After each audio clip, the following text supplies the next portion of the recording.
Europe Europe 1, 8h33.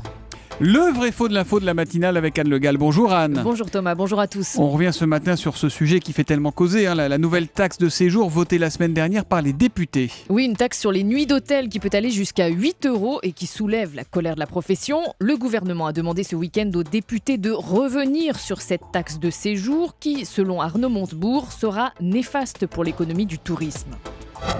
Il y a beaucoup de défaillances dans les hôtels de centre-ville et l'offre hôtelière aujourd'hui est insuffisante parce qu'il y a des problèmes critiques de rentabilité. Alors, quand le ministre de l'économie, Arnaud Montebourg, affirme qu'il y a beaucoup de défaillances dans les hôtels de centre-ville et qu'il y a des problèmes critiques de rentabilité, est-ce qu'il dit vrai ou est-ce qu'il dit faux, Anne ? C'est vrai, c'est ce qui apparaît dans une étude de la Fédération de l'hôtellerie indépendante parue l'année dernière. Elle indique que malgré l'implantation massive de chaînes d'hôtels, l'hôtellerie en secteur urbain est en recul de 1,7% sur 8 ans. Les hôtels les plus touchés par ces fermetures sont les hôtels indépendants et premier prix, victimes à la fois de la crise depuis 2008 et du développement des appart-hôtels qui leur font concurrence. Il faut noter d'ailleurs qu'au-delà du tourisme, la fréquentation des hôtels pour motifs professionnels est en recul de 4% en 2013 en France, selon l'INSEE. Effectivement, ça doit poser des problèmes de rentabilité.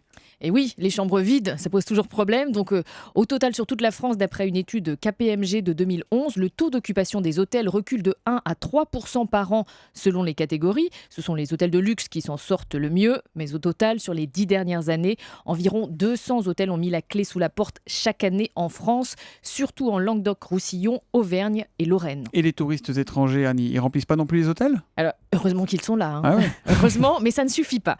La fréquentation étrangère dans les hôtels à Paris, par exemple, était en hausse de 6% bien, en 2013. 6%. C'est bien. Ces touristes sont surtout britanniques, américains, asiatiques, mais leur venue ne suffit pas à compenser l'absence des touristes français, dont la fréquentation a reculé de 9% à Paris en 2013, par exemple. Mais alors ça veut dire quoi, que l'hôtel est passé de mode ? Un petit peu.